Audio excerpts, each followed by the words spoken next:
重用一个活跃的侏儒，不要一个贪睡的巨人。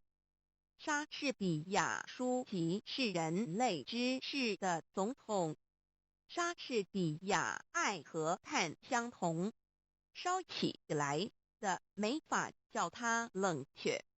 莎士比亚，假如我必须死，我会把黑暗当作新娘，把它拥抱在我的怀里。莎士比亚没有比正直更富的遗产。莎士比亚血液中的火焰已燃烧起来，最坚强的誓言也就等于草杆。莎士比亚书籍是全世界的营养品。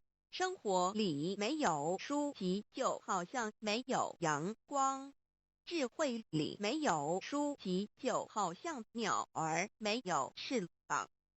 莎士比亚白糖上面浇蜂蜜，蜂蜜上面盖白糖。莎士比亚心灵的伟大表现的并不明显，因为莎士比亚尿泡虽大无精长，平驼虽小压千斤。莎士比亚有德的妇人，即使容貌丑陋，也是家庭的装饰。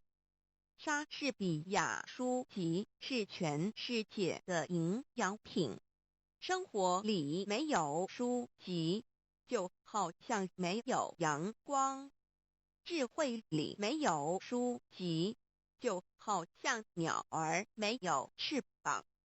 莎士比亚演戏的好像总是那3个人丈夫。莎士比亚竟有爱枣，还是爱竹敬天。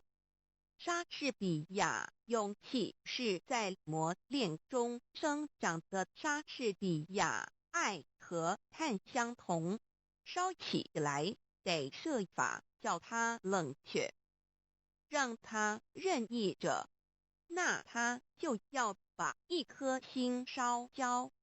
莎士比亚理智可以制定法律来约束感情，可是热情激动起来，就会把冷酷的法令灭弃不顾。年轻人是一头不受拘束的野兔，会跳过老年人所设立的理智的樊篱。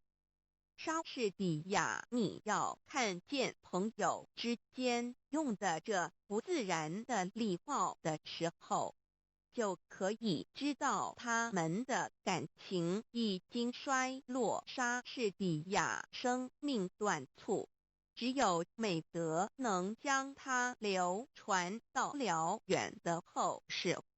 莎士比亚不要指着月亮起誓，它是变化无常的，每个月都盈亏圆缺。你要是指着它起誓，也许你的爱情也像它一样的无常。莎士比亚最深刻的真理是最简单和最朴素。莎士比亚朋友间必须患难相济，那才能说得上是真正的友谊。莎士比亚人